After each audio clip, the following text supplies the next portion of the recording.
Ya, hoy día vamos a ver la última parte de lo que se relaciona con los sistemas de ecuaciones, que es la unidad 3, y posterior a ello y a la entrega que tienen la siguiente semana del laboratorio, yo les voy a dar una prueba de una semana, puede que se extienda a dos, que va a ser para la casa para resolver un problema en específico donde se apliquen las tres unidades, ¿ya? Así que es importante que desarrolle los laboratorios porque ya el laboratorio ya no tiene más prórroga, ¿ya? Consulten nomás, no me... Hay que preguntar la próxima semana, pero ¿qué cosa la próxima semana, Ignacio? Está en el chat.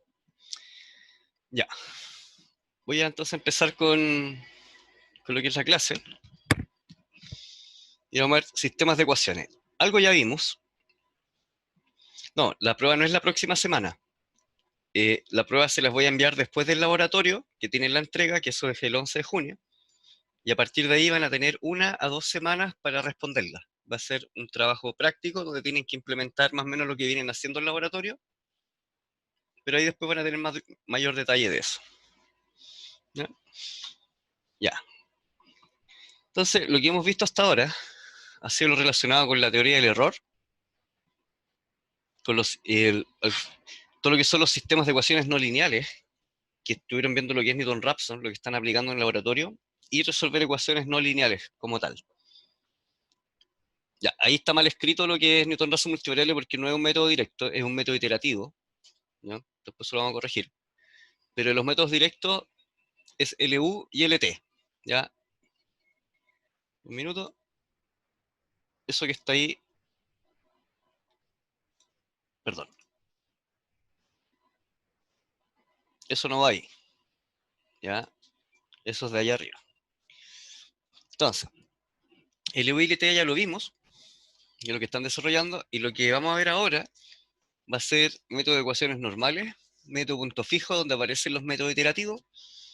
Vamos a hacer una pasadita a lo que son los métodos de resolución de ecuaciones, pero para optimizar funciones, ¿ya? Y un ejemplo general de una formulación variacional de una ecuación diferencial y cómo eso se transforma en un sistema de ecuaciones que después es resuelto. Recuerden, si tienen dudas me interrumpen. Ya, método de ecuaciones normales.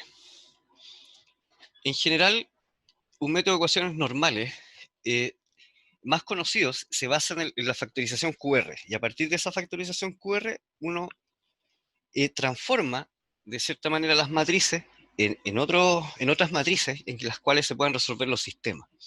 Una de las aplicaciones del QR es que se puede aplicar a matrices que no son de n por n, ¿ya? Entonces, si bien esta formulación directamente de esta manera queda mal condicionada, ¿ya? Perdón, faltó esto que está acá arriba, esto, ¿ya? La ecuación normal consiste en aplicar el método Cholesky, ¿ya? Y si se fijan, el método Cholesky, uno aplicaba, transformaba la matriz para que se pudiera transformar una matriz en dos matrices triangulares inferiores, ¿ya? Donde se multiplicaba por una traspuesta.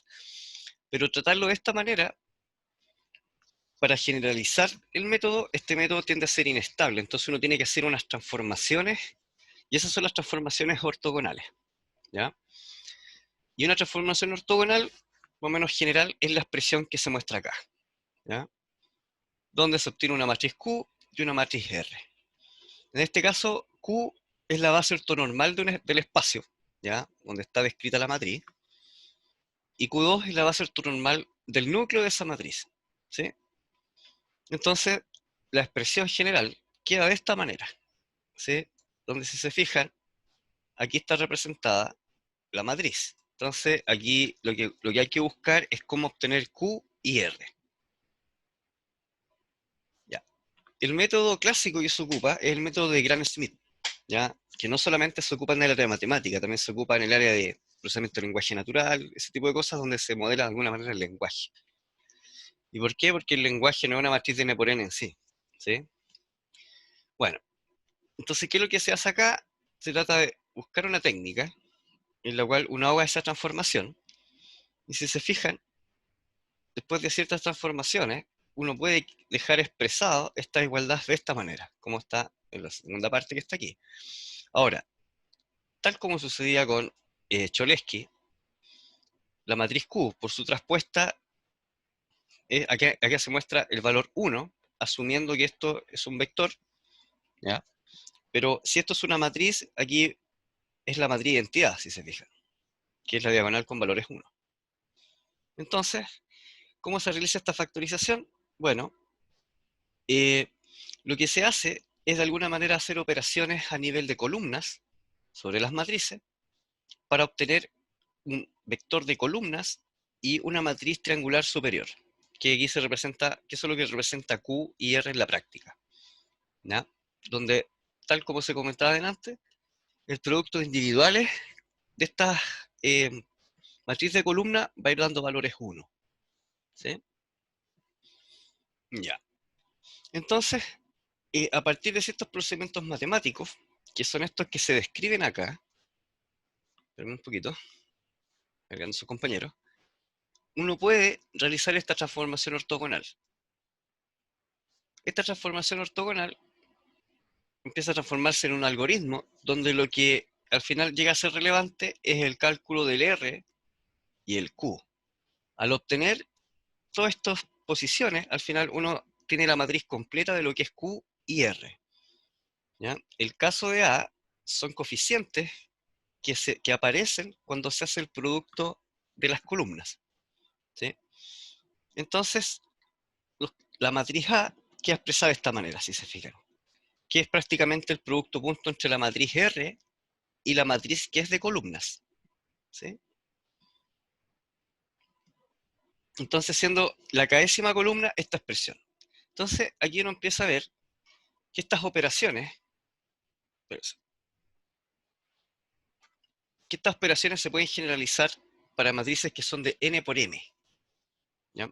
Y aquí empiezan a aparecer los algoritmos, que es muy parecido a cómo se hacía la factorización LU, pero a diferencia que el objetivo de generar estas matrices es transformar de alguna manera el espacio por donde el espacio de dominio de la matriz A. Ya. Ahora, si bien acá empieza a aparecer harta matemática y hartos cálculos, como tenemos las fórmulas, nosotros podemos llevar a lo que es una programación más sencilla. Y aquí aparece el algoritmo de Gram-Schmidt desarrollado en MATLAB, ¿ya? Entonces, al final, la factorización de estas matrices es puro producto matriz-vector. ¿Cuál es la diferencia que aparece acá? Que se tiene que calcular la norma. Entonces, de esa manera se normaliza la transformación de esa matriz a una matriz normalizada en un espacio ortogonal, ¿ya? Ahora, a veces se da el caso de que si uno aplica directamente este algoritmo, los resultados empiezan a ser numéricamente inestables. Recuerden que inestable es cuando los valores no tienden a converger, sino que se empiezan a disparar en sus valores de error, incluso en sus estimaciones. Y como esto es un ciclo que es iterativo, ¿ya? Y ahí donde está el ciclo, uno empieza a ocupar los valores precalculados en las siguientes iteraciones, de cierta manera ese error empieza a afectar a la construcción de la matriz. Para solucionar eso, simplemente uno puede cambiar por esta línea, esta sección que está acá. Perdón, esa que está ahí. Esto es para que lo tengan en consideración, que ustedes pueden copiar directamente este método en lo que es laboratorio y de alguna manera poder aplicar el método QR, ¿sí? Pero tienen que entender cómo se generaron todas esas formulaciones. Y esas formulaciones parten de la derivación que les mostré acá, ¿ya? Pero recuerden, como a nosotros nos interesa no tanto profundizar en la matemática, sino en cómo son implementados los métodos, cuál es su cota, etcétera. Cuando se habla del costo operacional, es contar las operaciones que existen en las matrices. Entonces, si se fijan, ustedes no pueden, con este código, asumir que K-1 es el orden de esta sección del algoritmo. ¿Por qué? Porque estas operaciones de MATLAB lo que está diciendo, multiplique todas las filas, ¿sí?, en la posición iésima, o sea, pues eso podría ser n, ¿ya?, por todas las filas en la posición k, ¿ja? Entonces ya eso vale n. Si esto está hecho k menos 1 veces, eso sería n por k menos 1, en el orden, en esa sección. Ahora a eso hay que sumarle las operaciones que están acá abajo. Eso se los comento para la parte del laboratorio donde tienen que calcular el orden, donde se les pide calcular el número de operaciones. En relación al tiempo, como saben que si colocan TikTok pueden medir el tiempo, ahí no hay problema, porque eso está midiendo tiempo, pero no mide el orden de cómputo, solo mide tiempo. Si tienen duda al respecto, me consultan. Ya, estimaciones de error, que esto se utiliza principalmente para ir viendo cómo van convergiendo nuestras soluciones. También se puede utilizar al final del procedimiento para evaluar el error que está teniendo el método. Pero en general, como son matrices, lo que uno hace es determinar de alguna manera el cálculo del error en base a las normas. Aquí se presentan unas fórmulas que son asociadas a un vector X, ¿ya? Que es la norma 1, la norma 2, asociada a un vector, etc. Pero lo que a nosotros nos interesa es medir el error que se produce acá. Recuerden que si uno tiene esto así, ahí ya tengo una medida menos de error, que sería la norma aplicado sobre toda esa operación. Pero si se fijan perfectamente, eso que está ahí, se va a aplicar cualquiera de esas medidas para medir el error del sistema de ecuaciones, donde en definitiva ese a por x sería el x sub j que se está mostrando ahí. ¿Ya? Pero no confundir las variables, que estas son las fórmulas generales, y esto es lo que a nosotros nos interesa medir. Entonces, a partir de estas fórmulas que están acá, uno puede ir evaluando cómo se van comportando los algoritmos en cada iteración. Donde si se fijan, los X, si son métodos iterativos, por ejemplo, uno puede ir evaluando en cada iteración cómo esto va convergiendo. Es decir, tener una medida de error en cada iteración. Ahora, a diferencia de que si uno quiere comparar métodos, uno debería comparar lo que entrega cada técnica con las otras. Es decir, puedo ocupar eso. Ahora, si uno mira esta ecuación que está acá, esta que está aquí es la suma cuadrática del error. Si tengo n variables, podría dividir por n. Y si le agrego la raíz, si se fijan, ese pasa a ser el RMCE, de cierta manera. Porque aquí estamos evaluando a x menos b. Entonces, por eso un momento les comenté, que cuando me preguntaba el error, que también pueden usar esa medida para medir el error de su sistema. ¿Sí? Pero estas son fórmulas un poquito más adecuadas en ese sentido. Ya. ¿Vamos bien? ¿Alguna duda hasta ahora? ¿Ninguna?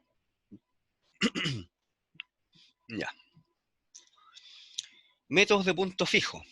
Bueno, ustedes tuvieron un acercamiento a los métodos de punto fijo y esos métodos lo estaban haciendo con funciones contractivas. Y la idea de esas funciones contractivas era que existiera una función que a medida que va iterando el método, la perturbación que va sufriendo el X en esas funciones contractivas tiene que ser menor que 1. ¿Para qué? Para ir achicando esa perturbación en el tiempo. Porque recuerden que cualquier número menor que 1, ¿cierto?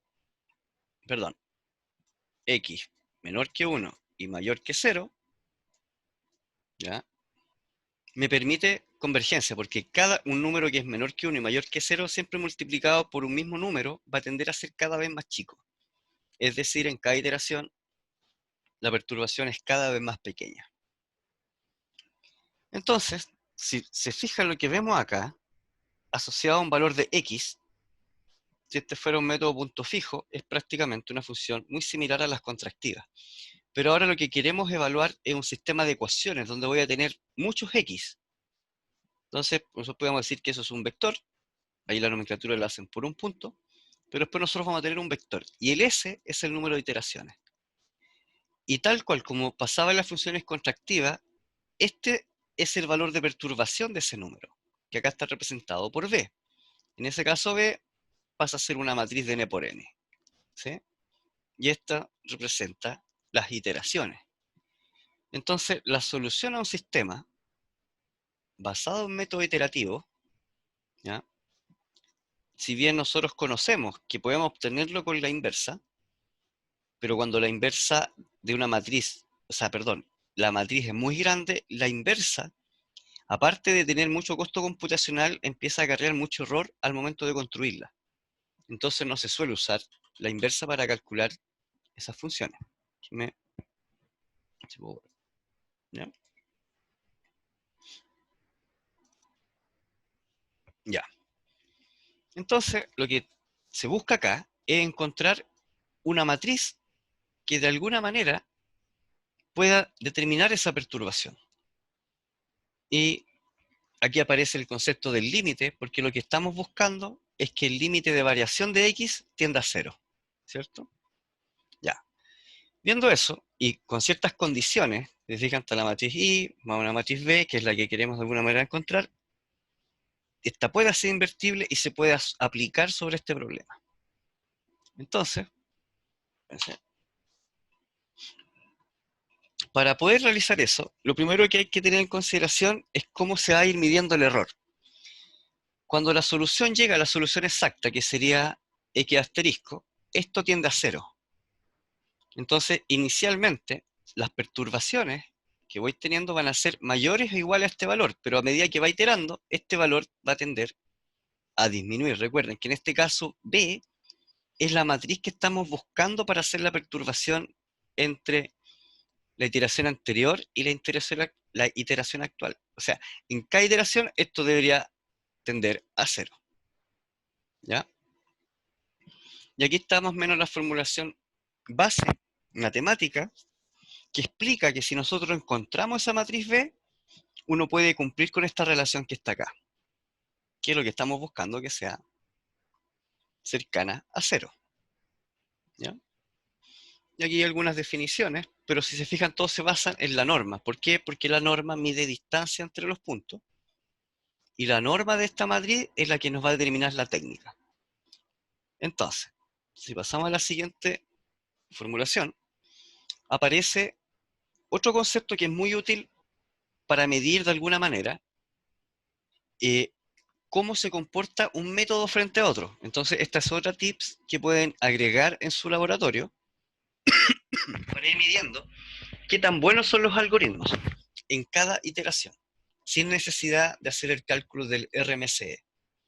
En este caso, S, ¿ya?, es el número de iteración.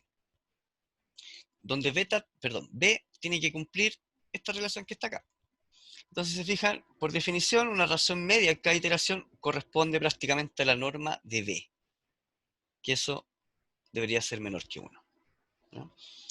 Entonces, dado esa formulación, uno podría decir que un método con una matriz B1 es más rápido que otro método con una matriz B2 si el radio espectral de B1 es menor que B2. ¿Sí? O sea, si el radio espectral de esta matriz es menor que el radio espectral de esta matriz, significa que el método B1 es más rápido que B2. ¿Ya? Y esto se relaciona con el radio espectral. Creo que está definido un poco más arriba. Si no, esas definiciones están en el libro de Plaza Oeste que está, perdón, un alumno, ya dice, que está en la carpeta de sistemas de ecuaciones del Moodle. Ya. Dicho todo esto anterior, esto es para determinar las técnicas de punto fijo. Y aquí aparecen los métodos iterativos. ¿Ya? ¿Y qué es lo que es el método iterativo? Bueno, es un método de punto fijo que lo que trata de buscar a partir de ciertas matrices que representan a la misma matriz de origen. ¿Ya? Fíjense, aquí está, esta sería A, y esto sería igual a la matriz A modificada más un error, o más una perturbación, mejor dicho. ¿Mm? Entonces, a partir de estas definiciones matriciales es como se construyen prácticamente todas las técnicas de los métodos iterativos. Y un ejemplo que se muestra acá es que una matriz A puede estar compuesta por una matriz diagonal, una matriz lower, ¿cierto? Y una matriz superior. En este caso, si se fijan, aparece R, ¿sí? Y esta se parece a la matriz, a la estructura de la matriz de QR, donde la diagonal eran ceros, porque las matrices superiores e inferiores generalmente tienen la diagonal con valores, ¿sí? Acá aparecen ceros. ¿Por qué? Porque al sumar todas estas matrices, si se fijan, se construye A, ¿sí? Entonces, a partir de esta estructura es como aparecen estos métodos clásicos como Jacobi, Gauss-Seidel y SOR, que SOR es una modificación de Gauss-Seidel. Entonces, si vamos a este método, el método de Jacobi, si bien ustedes están implementando esta fórmula de acá abajo, esta se genera a partir de las operaciones que existen entre matrices. Ahora, uno podría aplicar directamente la matriz, su inversa y hacer esta suma. Pero ¿cuál es el problema? Que al hacer directamente estas operaciones, como productos, por ejemplo, de MATLAB y suma, están agregando mucho costo computacional. ¿Por qué? Porque muchos valores son ceros. Entonces, para optimizar eso, las operaciones se hacen exclusivamente con los elementos que importan en el cálculo. Y este es el cálculo iterativo de Jacobi. ¿Sí?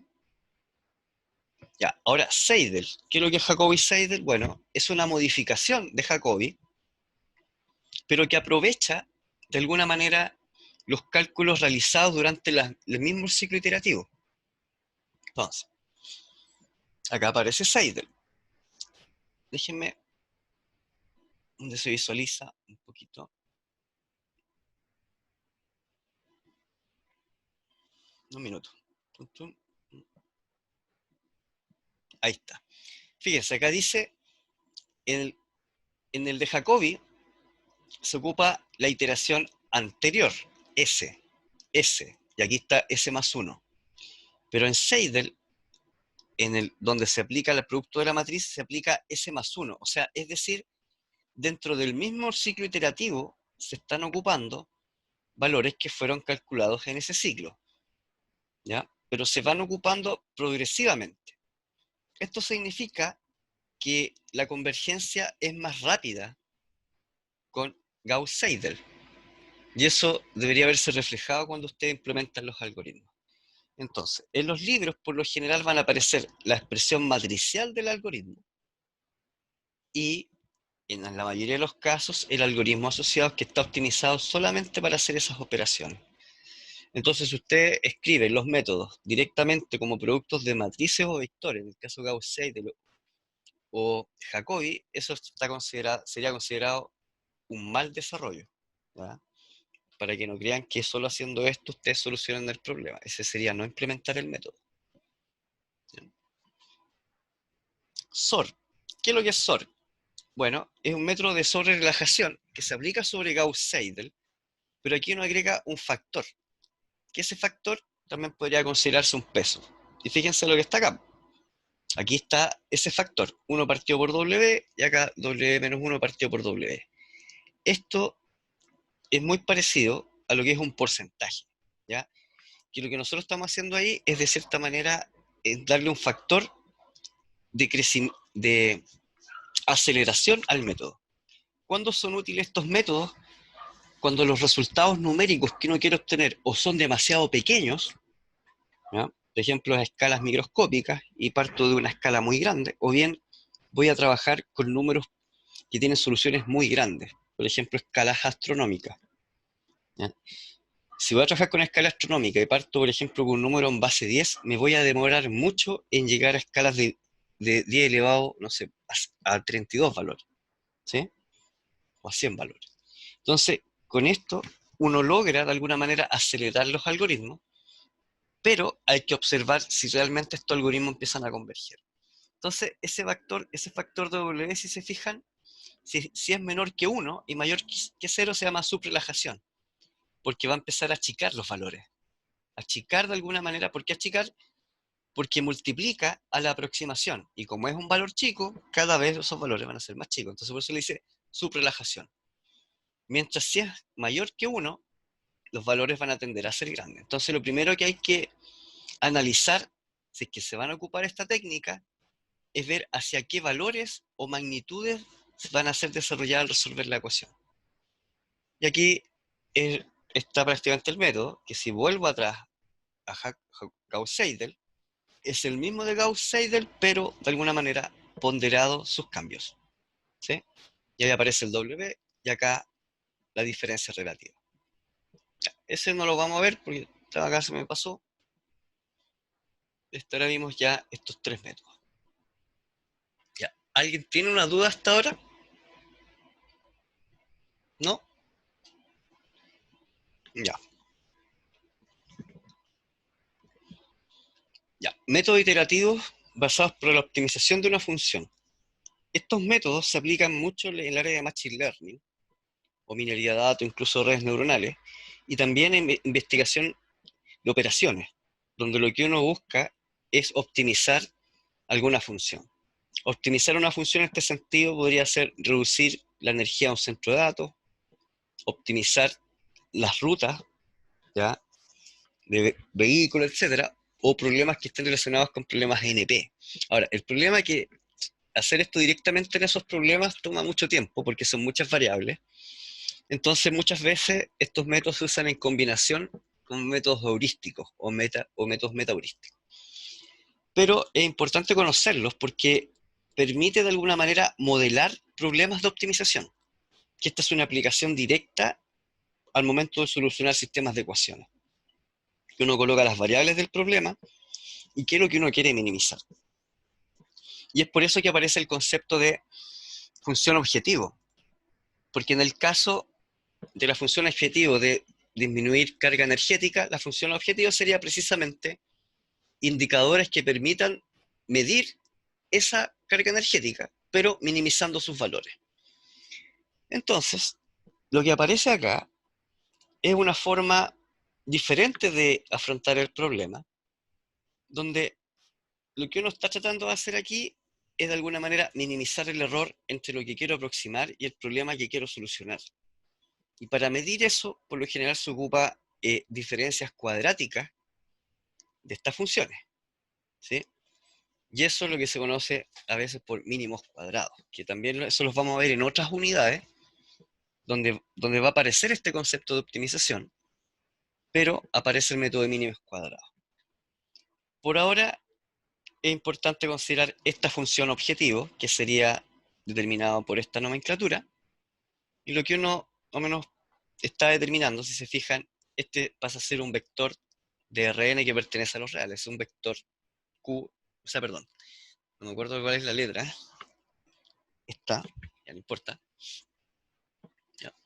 Pero para aplicar estos métodos, si se fijan, se parece un poquito a LU, se parece un poco a lo que es la factorización QR, entonces tiene que cumplir la misma propiedad de la factorización de LU, que sea simétrica, definida y positiva, ¿sí? Entonces, lo que estamos buscando es minimizar esa distancia, ¿sí?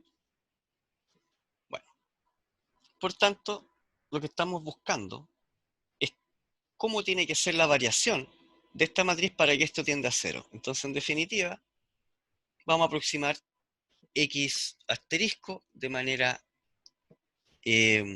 no siempre iterativa, pero sí cumpliendo con la condición inicial de minimizar la función objetivo.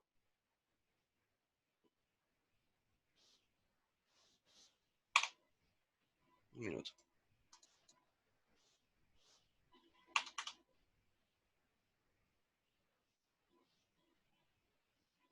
Ya un minuto que se ha colgado un poco. Ya, ahora sí. Ya. Para realizar aquello, fíjense lo que empieza a aparecer acá arriba.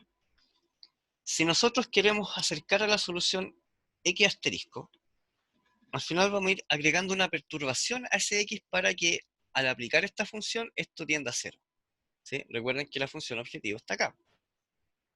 Y delante dijimos que la norma de eso, cuando tiende a cero o es cero, es porque tenemos la solución exacta.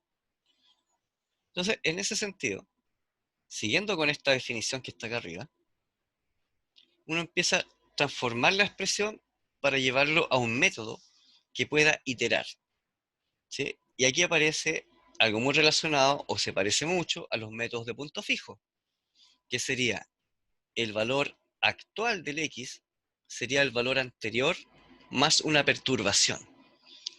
Y esta perturbación, que está definida por alfa y por d, se define como que d es la dirección del movimiento de los valores. Entonces uno lo puede asociar al gradiente.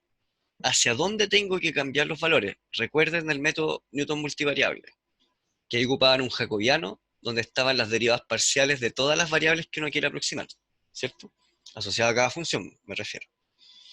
Y el alfa es la longitud del paso, es decir, el cambio, que sería parecido al W que aparece en el SOR, que es una perturbación asociada como a un salto. En este sentido, alfa es el grado en que va a cambiar nuestros valores y D es la dirección de movimiento. ¿Cuál es más relevante en este caso? Bueno, D, porque D nos va a llevar a la solución. La longitud nos va a determinar qué tan largo es el salto que quiero obtener. Si es muy grande el salto, va a llegar un momento en que ese valor, si es muy grande, no necesariamente, o sea, si es menor que 1, no hay problema, ¿ya? Entonces se dan cuenta. Pero si es mayor que 1, prácticamente no va a poder converger en una solución.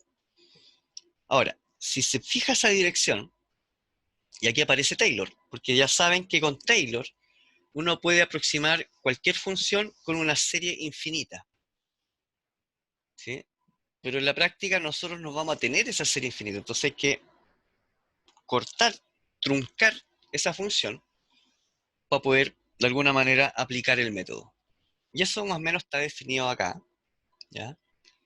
Que es buscar una función donde su derivada, si se fijan, la función derivada de alfa tiende a cero, ¿sí? O sea, cada vez ese alfa tiende a ser cada vez más pequeño, ¿sí? Y esto que está expresando, dada una dirección de movimiento, se va a producir una variación en la función objetivo, ¿sí? Más la perturbación de alfa por D, ¿sí? Aplicado a la matriz. Entonces, en definitiva, todo lo que está fuera de la matriz A es lo que se debe ir calculando para aproximar estos métodos de optimización. Por esos métodos de optimización, si bien existe un proceso matemático, ¿ya? Que está acá, aquí está la forma de calcular ese alfa, ¿ya? Que se obtiene a partir del residual, que el residual no es más que la diferencia entre el vector B y la matriz.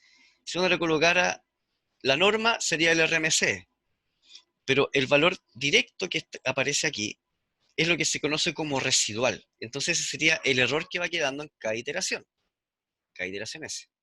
Entonces ese residual, ese error, se mete a la función, se multiplica por la dirección de movimiento, que podría ser el gradiente, ¿se fijan?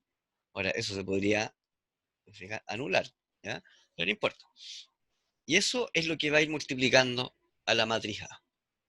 Ahora, y aquí aparece el término que más o menos estaba comentando antes, que es el gradiente, porque en definitiva, una de las técnicas que se puede ocupar es que se aproxime la solución mediante el gradiente. Y ahí aparecen conceptos de gradiente descendente, ¿sí? Gradiente conjugado, que es los términos que aparecen concurrentemente en los métodos de Machine Learning que permiten optimizar valores o bien ajustar los valores a los datos que uno está buscando o modelar datos, ¿ya? Ese del área más de ciencia de datos, etcétera, Machine Learning. Entonces, la dirección es el residual en sí, si se fijan, ¿ya? Que este sería el error. O sea, mientras más cerca me acerco a la solución, más chico va a ser el error, es decir, el residual, ¿ya?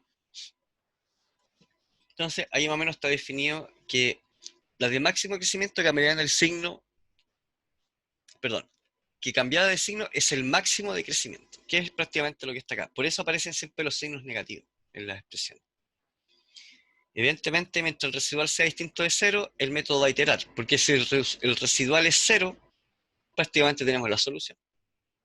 Y ahí aparece el término iterativo, método del gradiente, que ya está en una expresión un poquito más sencilla, ¿sí? ¿Dónde está el trabajo? En obtener el salto de los valores. Y aquí muestra una demostración, que no es necesario que nosotros la conozcamos, o sea, en profundidad, pero nosotros la podemos ocupar para ir midiendo la calidad de las soluciones. Ya. Toda esa matemática, que a veces puede ser un poco engorrosa, se puede expresar en un algoritmo que ya es de mucha, o sea, es más sencillo de implementar, ¿sí? Que aquí está implementado en MATLAB. Este sería el método del gradiente para sistemas lineales. ¿Cómo esto se pasa a SEO Python? Bueno, hay que cambiar las operaciones, que aquí hay productos fila-columna, etcétera, pero en general, por ejemplo, con Armadillo, las operaciones fila-columna de multiplicación de matrices están optimizadas. Ya, gradiente conjugado es una extensión del método del gradiente, donde se agregan unos pasos en el sentido para tener un mejor ajuste en algunos valores del residual y del mismo alfa. ¿Ya? Entonces, evidentemente con matrices que tengan pocos números, estos algoritmos son bastante rápidos. Entonces se pueden aplicar perfectamente a matrices altamente dispersas. El método LSQR, que es el que está en el laboratorio. Bueno, el LSQR es resolver el sistema de ecuaciones con mínimos cuadrados aplicados sobre la matriz QR. Entonces lo primero que hay que hacer es de alguna manera construir esas matrices. Este es el método serial. ¿Por qué serial? Porque se saca un trabajo donde se aplican algoritmos paralelos y ese trabajo también está presentado en la bibliografía del laboratorio. ¿Y por qué este método? Porque este método es muy eficaz para resolver sistemas de ecuaciones más o menos complejos. ¿En qué sentido? Que no todos los métodos a veces convergen a una solución, ¿cierto? Pero este método es altamente paralelizable. No todos los métodos son paralelizables. Eso hay que considerarlo. No porque tenga más procesadores mi método va a ser más rápido. A veces hay que implementar algoritmos que sean más eficientes que otros. En esa tesis que está descrita donde está este algoritmo, se muestra que se acelera mucho más aún si uno utiliza estructuras basadas que almacenen solamente los datos distintos de cero, que eso también está pedido en el laboratorio. Y más, después de esta slide se muestra ese procedimiento. Bueno, aquí está todo el proceso iterativo que se necesita para resolver el sistema, donde primero se tienen que ir transformando las matrices para obtener ciertos valores que van a entrar al proceso iterativo. ¿Ya? Entonces, si uno esto lo hace más o menos por paso, de alguna manera, el algoritmo tiende a ser más sencillo de lo que uno a veces cree. Porque si se fijan, al final todo se transforma en productos de matrices por vectores. Y si recuerdan, yo les comenté en algunas clases que la multiplicación de matrices por vectores, por ejemplo, esta es una matriz, este es un vector, ¿ya? Este es de n por n, y esta es de n por 1. Supongamos que esta matriz fuera de 1000 por 1000, es decir, tiene 1.000.000 de valores. A los dos primeros procesadores uno le podría tirar ese producto que está acá, multiplicar por todo eso que está ahí, y eso me va a dar un pedacito del primer valor. Perdón. Me va a dar una sección de la matriz, que en este caso podría ser esa parte que está ahí. ¿Sí? Pero, como uno necesita tener todos los valores, lo que uno va acumulando acá son secciones de las matrices. Entonces, al dividir en dos procesadores esto, un procesador se encarga de construir la mitad de la matriz y el otro se encarga de construir la otra mitad de la matriz. ¿Sí? Ya. Bueno, este método, ¿cuántas veces itera? Bueno, hasta que haya un criterio de convergencia, que puede ser el error cuadrático, ¿sí? O el cálculo de los mismos residuales. Y ahí es donde está el ciclo completo. Y aquí dice repetir de 2 a 5 hasta el criterio de parada. Entonces uno repite el paso 2, el 3, el 4 y el 5, que es el test, hasta que uno tiene el criterio de parada. ¿Sí? Ya. Un ejemplo práctico de esto, que también está escrito en esos apuntes, es por ejemplo si uno tiene una ecuación diferencial, más o menos compleja, que esta ecuación diferencial lo que describe es la dispersión de la luz, es decir, fotones en la materia. ¿Ya? El R en este caso es una posición del espacio, ¿ya? De un dominio. El test tiempo, bueno, C es la constante de velocidad de la luz, etcétera. Este es una fuente de origen, es una variable de absorción, ¿ya? Y acá adentro está la dispersión. Cuando aparecen los gradientes significa que son dirección de movimiento. Esto que está acá es cuánto va perdiendo de masa. Y esto que está acá es cómo varía en el tiempo según la velocidad de la luz. ¿Ya? ¿Qué cosa? Bueno, dado una fuente de energía, cómo se distribuye la luz en un espacio. Eso es lo que está representado en esa ecuación. Por lo general, estas ecuaciones son transformadas de cierta manera en otras formulaciones para que puedan ser resueltas. Entonces, si bien ahora no vamos a ver esta técnica, yo les muestro un poco que si uno integra acá y agrega otras funciones, de alguna manera uno puede separar las variables y transformar esto en sus matrices, que es lo que se va presentando acá.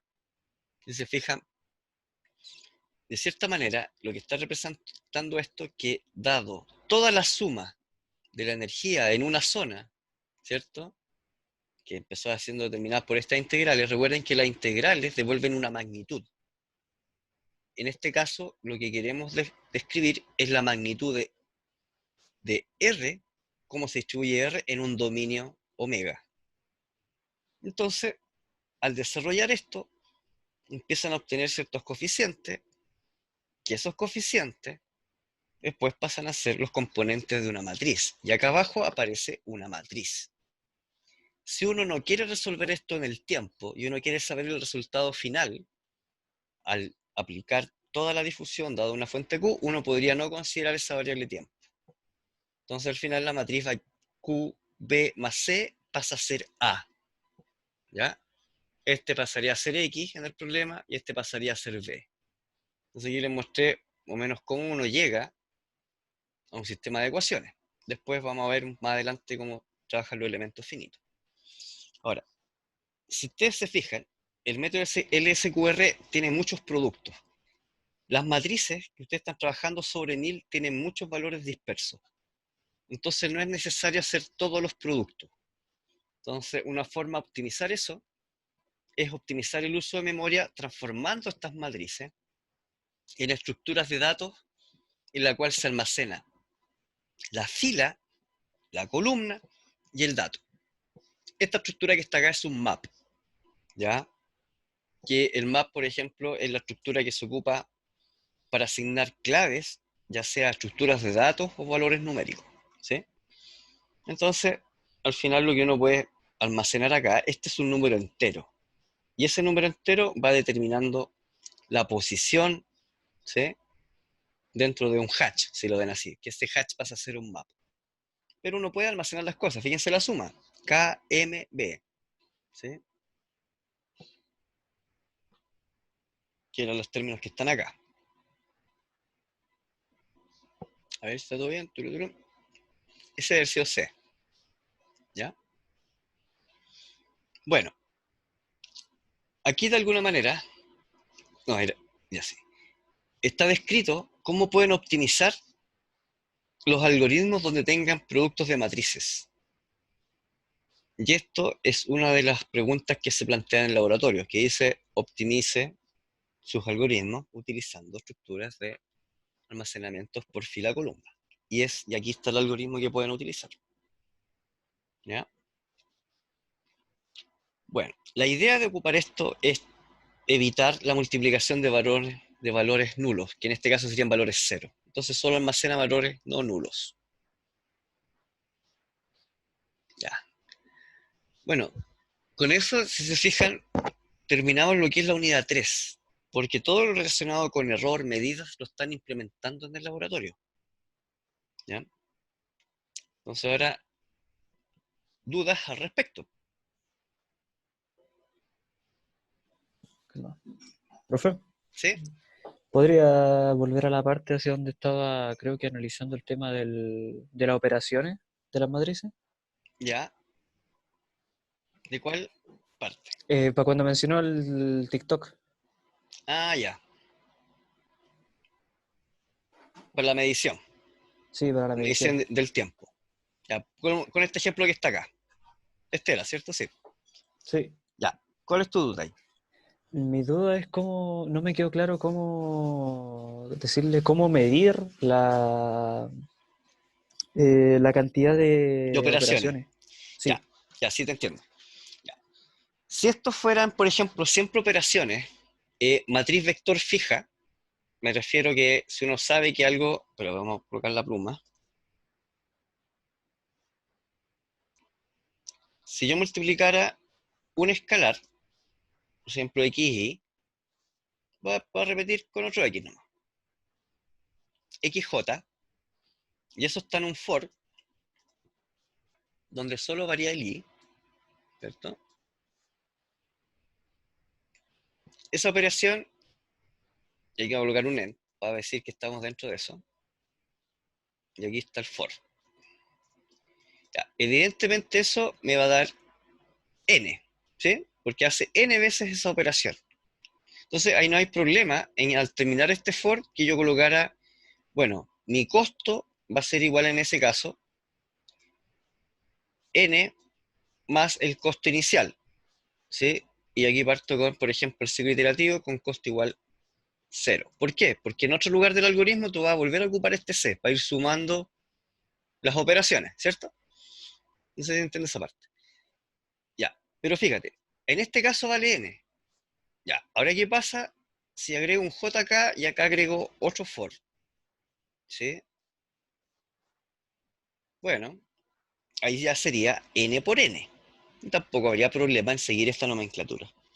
Pero en el caso de MATLAB, con esta sintaxis, yo no podría decir que toda esta operación que está aquí vale k menos 1, porque ese no es el costo interno de este algoritmo. ¿Por qué? Porque esta operación que sale acá, cuando uno ocupa dos puntos en MATLAB, está asumiendo que está trabajando con todas las filas. Por ejemplo, si esa es la matriz, y supongamos que esto que está aquí está ahí. ¿Ya? Si fuera solo un punto, esto que está acá funciona. Pero está diciendo, estoy aplicando la operación sobre todas las filas. O sea, todas las filas. ¿Sí? Ya, si bien está traspuesto, en definitiva lo que está haciendo acá es el producto de un vector por otro vector. Entonces ya aquí, ¿cuál sería el costo? Bueno, el tamaño de Q en fila, o de A en fila, y suponiendo que estas dos matrices tienen la misma dimensión, ya eso me cuesta N, o K mejor dicho. ¿Ya? Vamos a decir K. Y si te fijas, como es K, ya solo en esa operación tengo K por K menos 1 operaciones, no K por 1. O sea, no K menos 1. Ahora le tengo que sumar la otra que está acá abajo. Esto, aquí hay otra operación también, pero fíjate, aquí dice multiplico todas las filas por un escalar. ¿Sí? K veces. Entonces eso también. Ya, mira, aquí hay una diferencia. Aquí se me fue algo, espérate. Vector por vector, está bien. K. ¿Sí? Porque es fila por fila. K. Acá me está diciendo vector por escalar, pero me manda a hacer igual el número total de operaciones. Entonces también sería, vamos a asumir que K, ¿ya? Asumiendo que K igual a N, a eso me estoy refiriendo, solo si K fuera igual a N, si fueran matrices cuadradas. Y acá hay otra operación que dice menos toda esa fila. Entonces al final, en esa parte que está ahí, estoy teniendo K más K. Entonces ya tengo en la sumatoria K, vamos a colocar un paréntesis,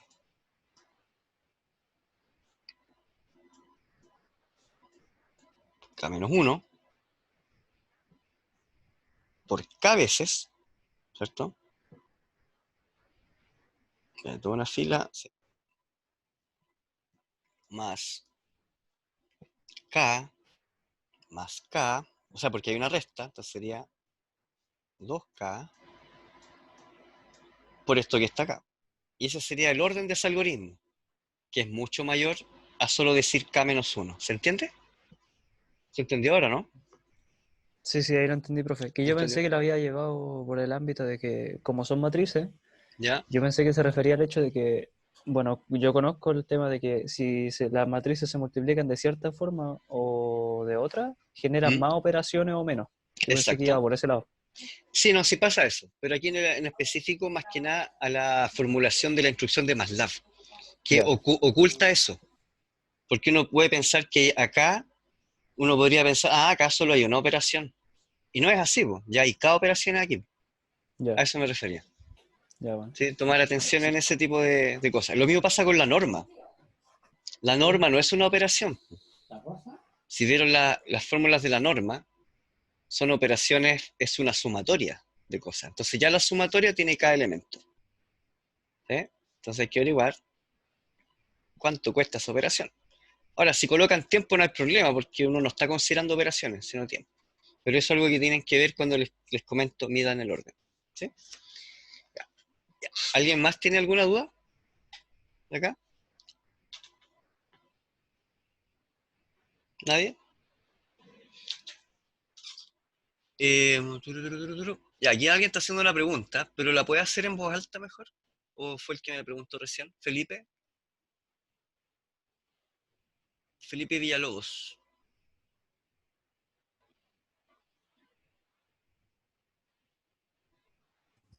¿Aló? ¿Sí? Ahora sí. ¿Sí?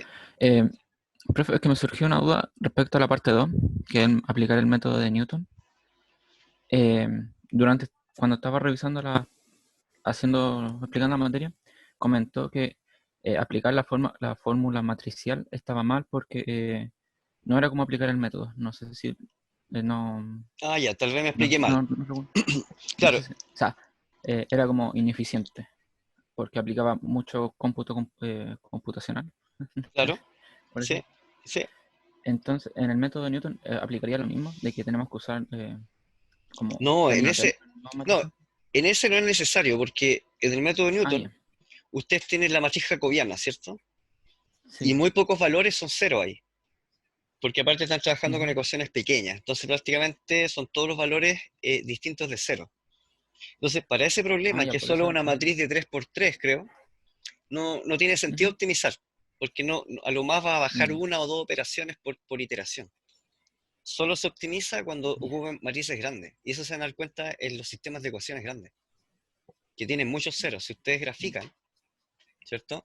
Que eso más o menos lo podemos ver en laboratorio, se grafican las funciones, aparecen muchos ceros.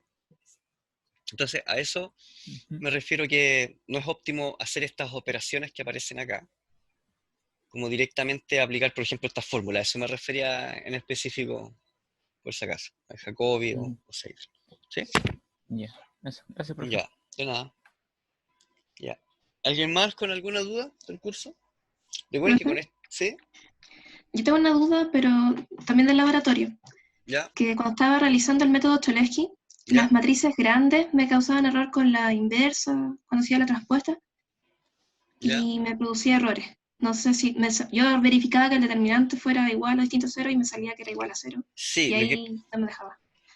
ya, es que, bueno, las matrices que tienen, que yo les pasé, esas son dominantes, diagonales positivas, cumplen la función de que son transpuestas. Entonces no te debería dar la determinante igual a cero. Ahora, si estás ocupando la inversa, estás haciendo mal la programación, porque no hay que calcular la inversa en el método de Cholesky o de LU. Lo que se hace es transformar esas matrices con el algoritmo de Cron o Doolittle, ¿ya? Creo que lo tengo acá, está en el curso. Mira, se los voy a mostrar al tiro. Ustedes me dicen si no ven la pantalla, ¿ya? Entonces, porque ustedes no tienen que calcular las inversas con los métodos. La inversa es lo que indica la teoría, que si una matriz tiene inversa, tiene solución. Pero eso no significa que eso ustedes las tengan que implementar en el algoritmo, ¿ya? Para que tengan cuidado con eso, que justamente lo estoy comentando ahora, que no estaba prompt. Perdón. Sí, ¿quién más estaba acá?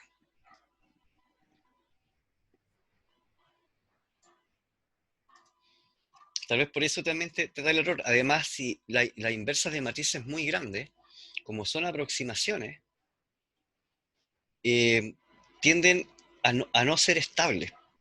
Por eso uno no aplica directamente las inversas.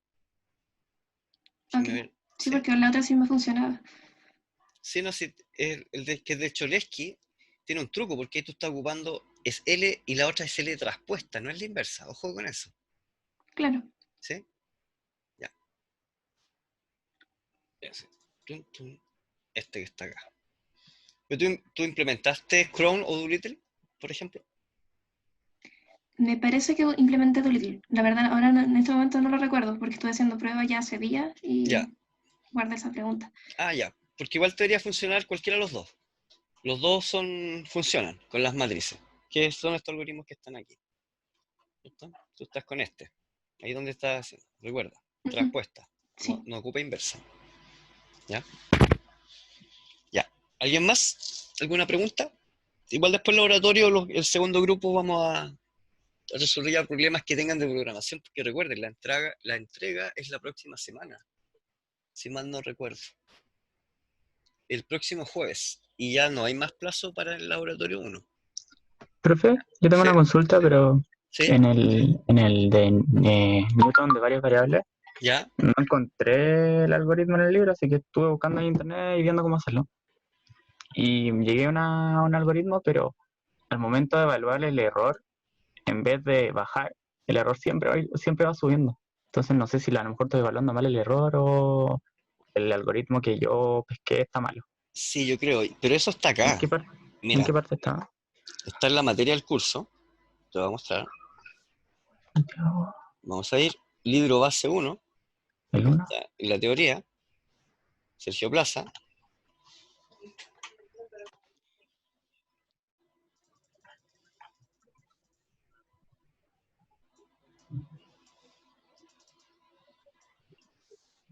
Ya, deja acordarme.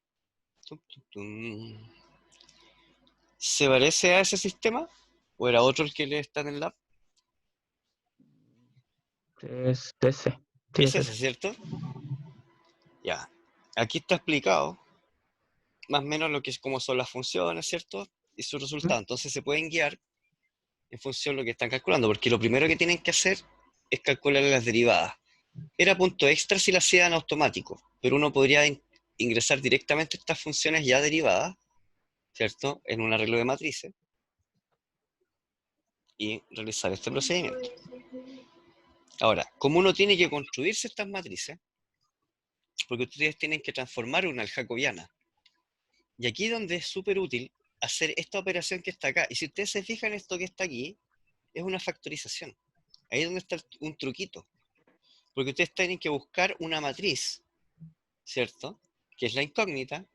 Aquí está el jacobiano porque tienen que calcular la inversa. Entonces, ustedes están buscando una matriz que esta debería ser la inversa. ¿Sí? En vez de ocupar la instrucción de MATLAB. Entonces, uno hace esto y al aplicar factorización, porque recuerden, una matriz multiplicada por su inversa va a ser igual a la diagonal, a la identidad. Sí. ¿Sí? Entonces, uno tiene un método de factorización que quiero buscar, que algo hicimos con la factorización LU, ¿se acuerdan? Que había un algoritmo que hace eso. Y con eso tú obtienes la inversa, que debería ser esta que está acá. Y ahí uno empieza a hacer. Entonces, ¿dónde está el truco para esto automatizarlo para cualquier n por n? Que hay que construir una función que pueda calcular la inversa de una función, pero a partir de técnicas de factorización. Ahí ya les digo como una tip ya, vamos a ver general. Y esa técnica se ve, por ejemplo, en el caso de LU. Ustedes se fijan. Hoy me pasé. ¿Ya? Entonces yo te aconsejo tomar este libro, que es la misma materia que más o menos veo con Richard, y Richard también le hace ejercicios de esto, donde se muestra la técnica. Y el algoritmo uno lo puede sacar de esto mismo que está acá, a pesar que no esté el algoritmo escrito en MATLAB. ¿Sí? Que al final esta función que está aquí es lo mismo que Newton-Raphson, pero para matrices. Entonces se fijan. ¿Qué página es, profe, ese? En la página 67 está el ejercicio completo. Esto más que nada le sirve para validar sus resultados. ¿Sí? Pero el algoritmo y toda esa explicación está más arriba. Está en la unidad. Es que el algoritmo como tal no lo encontré en la página 44, si es que no me equivoco, empieza o sea, 44 del PDF, la página 33 Sí, lo que del pasa libro es comienza que, la... es que ojo con algo. Cuando uno dice diseñar algoritmos, no es copiar un algoritmo.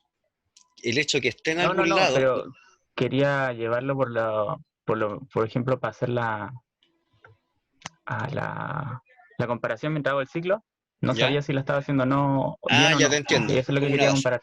Sí, lo que pasa Claro. es que tampoco va a ser difícil es que lo encuentres, o sea, va a estar, va a aparecer, ¿ya? Pero en general el diseño, el algoritmo está aquí, si te fijas. Ya ese es el algoritmo. Lo que pasa es que uno ahora, ¿qué es lo que tendría que buscar? Cómo construir H. Y ahí es donde va el ingenio de ustedes, que al final se traduce en aplicar también un sistema de ecuaciones para despejar H. Aquí ocupan una formulación, que esto nos sirve mucho para escalar, que la transforman. Pero en definitiva, si te fijas, ahí está el algoritmo. Entonces, ¿cuál es la gracia? El algoritmo, ¿dónde está la base? En calcular la inversa. ¿Sí? Y ya lo Ya. demás es prácticamente producto por vector, iterado. ¿Sí? Eso. ¿Te entendí un poquito? ¿Sí? Cualquier cosa igual, tú estás en la sesión de Sí. después, ¿no? Ya. Entonces, No estoy en la otra. Estoy en la de ya. ayer. Ya. Ayer no me hizo, bueno, no me hicieron preguntas. ¿Sí? Pero puedes ir a la de ahora si quieres. No hay ningún problema. ¿Ya? Por si acaso. Ya. ¿Alguien más tiene consulta al respecto? ¿Nadie? Ya, bueno, Richard les va a hacer el reforzamiento de la parte matrices en el sitio del USAS virtual. Esto estaban viendo la USAS virtual que tenía, ¿cierto? ¿Se les veía la pantalla? Perdón. Subí todas en las unidades, están los videos de las clases. Aquí está el Zoom de la clase de ecuaciones no lineales. Están ordenados todos, si bien igual está en el canal de YouTube del curso, ¿ya? Aquí están separadas por unidades. Y los laboratorios, como están dos, para no estar distribuyendo los dos cursos, aquí dice videos de laboratorio, y aquí también están algunas clases que alcancé a grabar, ¿ya? Lo mismo va a hacer con la clase hoy día, para que la puedan ver de nuevo. ¿Les parece? Ya. Tengo clases con usted a las 3:30, entonces nos vemos ahora con el otro curso, ¿ya? Ya, estimados. Nos vemos la próxima semana entonces. Ya, cualquier duda me consultan. Ya, chao, profe. Chao. Sí, profe, nos Chao, vemos chao, al chao. rato. Chao. Chao, profe. Adiós.